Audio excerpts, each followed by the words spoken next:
What's up everyone, welcome to my channel. I'm Ryan Becker and every week I drop a new video where I talk about absurd issues in religion, culture, and society. This week's absurdity, Seventh-day Adventism's LGBTQ+ elephant.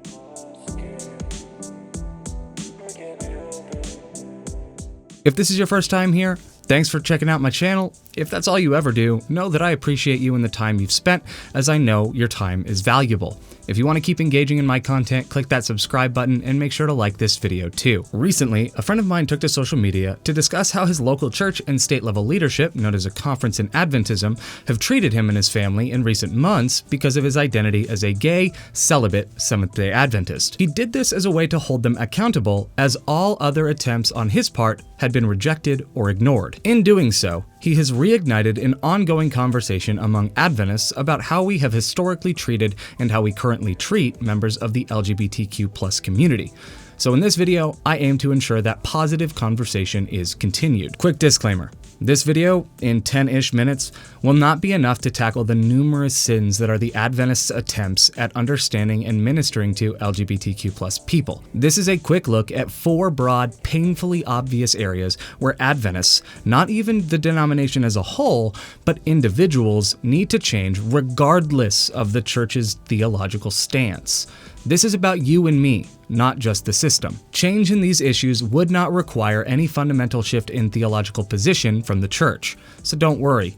In fact, while I'm personally Seventh-day Adventist, I would also argue that the bulk of my positions in this video also apply for broader evangelical Christianity, not just my own denomination. I hope this video will inspire you to discuss with your church community how we can be better about how we relate to other people and, in so doing, actually enact that change.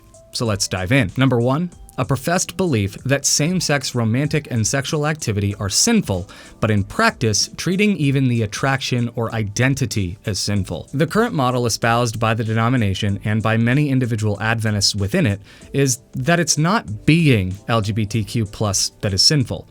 It's only romantic activity that is sinful. You may commonly hear this phrased as, "It's not sinful to be homosexual. It's the lifestyle that's sinful."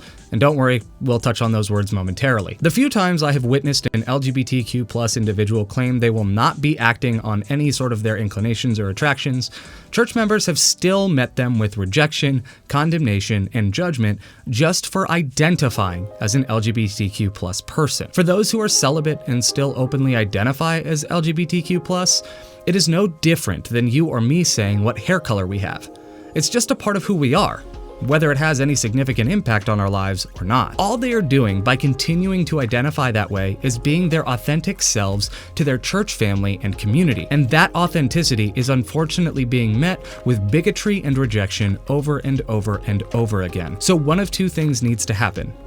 Either we accept celibate LGBTQ+ Christians with absolutely no reservation, as they are not sinning according to the most traditional understanding of the biblical sexual ethic, or those who believe that even having the identity is sin just need to be honest up front about what their beliefs actually are. And the objection that they might act on their attractions is why you would prevent them from participation, it just doesn't hold any weight here. If we were keeping people from participation or leadership because their potential to, quote, sin, then no one would be permitted to participate in the kingdom of God, period. It is not appropriate, fair, or Christ-like to punish or discipline someone for things they haven't even done.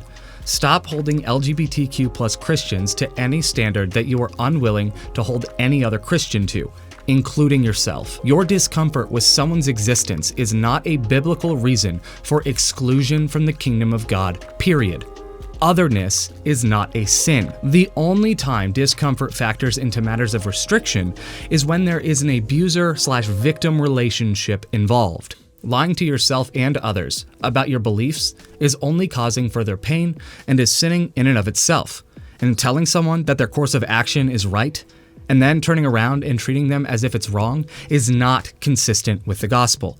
It's hypocrisy, deception, and manipulation. Under the current theological position of the Seventh-day Adventist Church, any celibate LGBTQ+ person has every right to engage equally in all areas of church membership, leadership, and community, from the church board all the way up to institutional leadership. Number 2, the terms homosexual and lifestyle are not and were never adequate in having a conversation about LGBTQ+ issues in general. Learn the right language. Using the term homosexuality to describe the LGBTQ+ community is reducing the spectrum of sexual identity down to one single expression of sexuality, because Christians are clearly too lazy to say LGBTQ+, or even keep up with the terminology. Imagine being told by someone that they love you, but not enough to care at all about learning how to properly communicate with you.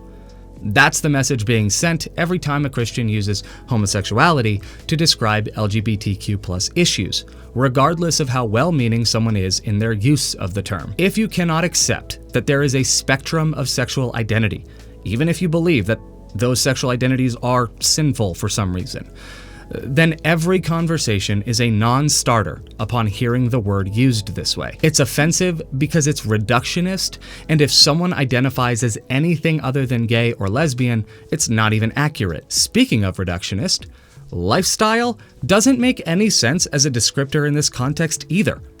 What exactly do you mean when you say lifestyle? I am straight and abstinent. This means that my lifestyle is a heterosexual lifestyle. I know of several other people who are straight and very sexually active outside of marriage. They are also living a heterosexual lifestyle. The problem with using the word lifestyle to describe same-sex romance is that any lifestyle lived by someone who is LGBTQ+ is, by definition, an LGBTQ+ lifestyle. In other words, if you really do believe that the issue is a lifestyle issue, and you are teaching that the heteronormative or heterosexual lifestyle is the approved way of living, then you have said that it is better to be straight and actively sin with no remorse than it is to even exist as an LGBTQ+ individual. Whether we intend it or not, whenever we use inaccurate and offensive language like this, those are the messages that we send. But hey, at least when those words or similar are used, an LGBTQ+ person can instantly identify if the conversation is worth pursuing any further. So keep using them if you want to ensure that no one will ever hear what you have to say. Number 3.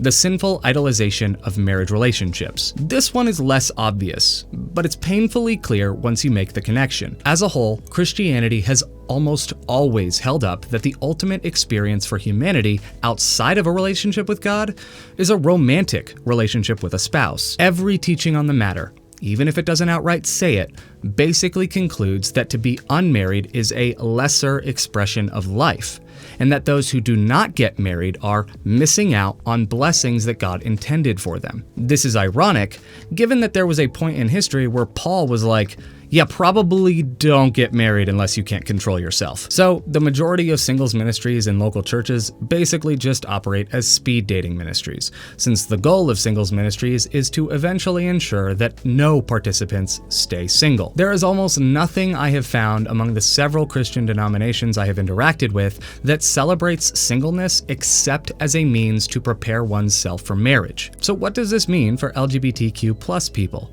Well, if you're heteronormative and single, it's already incredibly discouraging to sit through worship services where you are told that your experience is incomplete, and know that most church functions that you go to will basically celebrate married couples, not single individuals. So imagine then how much more difficult this is for LGBTQ+ Christians who have been told and believe that they should be celibate and have decided to commit to that. In order to be a part of the church, they will, for the rest of their Christian experience, constantly have their celibacy shamed and ridiculed by those with authority and other Christians as well. They will face explicit reminders of the incompleteness of their experience and identity, and it's hard to imagine how resentment doesn't build up, even if they only experience that for as short as a few months. We have put marriage on a pedestal, and in so doing, ensured that those who do not or cannot marry for whatever reason will always feel less than. Society in general already does this, so if the church does it too, what safe place is there for someone who is single, regardless of their sexual identity, to go? How can we possibly say that celibacy is a good thing for anyone, but in practice, shame it so much that those who live that way by choice or circumstance feel like there is something wrong with them. We need to heavily rework and revise not just our teaching and celebration of marriage, but our teaching of singleness as well. We don't need to feel bad about marriage relationships, but we need to be better about recognizing that those who don't get married aren't incomplete just because they live a different way. For those that we have shunned, whether hetero or cisgender or LGBTQ+, and to God as well, we owe an apology for the way that we have made them feel like anything less than equal within the kingdom of God, simply because their expression of life is different than our own. Idolizing marriage the way we have is outright sinful. In my opinion, there is no gray on this point. If we are supposed to judge by fruits, the only fruits our treatment of marriage has produced is shame, social rejection, and self-hatred for those that aren't. Number 4 and final on my list. The arrogance in believing that we can understand and become authorities on the experiences of the LGBTQ+ community because we read 6 theologically debatable passages in the Bible. Imagine someone walking up to you and telling you that they don't need to get to know you because they know all about you from a book they read. Or worse, that someone else read for them. It doesn't matter whether it's sexual, racial, or just generally interpersonal. For anyone to speak authoritatively about another's lived experience without ever getting to know them or building a loving relationship with them is sinful. What's sad is that many Christians haven't explored those 6 passages or even really studied them in depth beyond maybe a cursory discussion during a small group. And yet they are so loud and passionate that romantic expressions of the LGBTQ+ community are wrong. It is arrogance to assume authority on experiences we haven't even sought to properly understand. And I don't claim authority in this space either. Each of the points that I've discussed in this video, I have only learned because those in the LGBTQ+ community educated me on the different and numerous ways my own actions as well as the actions of others have caused them pain. And so to friends of mine who I have hurt by my behavior, by my verbiage, and by my actions, I am sorry. Once again, allow me to reiterate, I'm not trying to make even the most conservative Adventist or Christian change their beliefs. I made this video so all of us will re-examine how we approach sensitive topics like this, and how we treat unique, valued, and loved people who are a part of God's creation. I just hope that that re-examination actually leads to better treatment toward LGBTQ+ people. We have a long way to go in our relationship with those in and outside of our community who live and identify differently than us. And there should be zero issues in holding ourselves accountable and seeking to better understand, respect, and love LGBTQ+ people. So I hope this video has been helpful and beneficial to you, and I hope you've learned some of the ways that you can maybe alter the way that you treat people. If you're interested in engaging with any of my other content, check out the description for links to my podcasts Absurdity, A Beautiful Faith, and Echo. And if you liked this video, leave a thumbs up, click that subscribe button, and share this video with a friend. As always, I'll leave you with something to brighten your day, so enjoy some B-roll of my corgi, Sugar. Thanks for watching.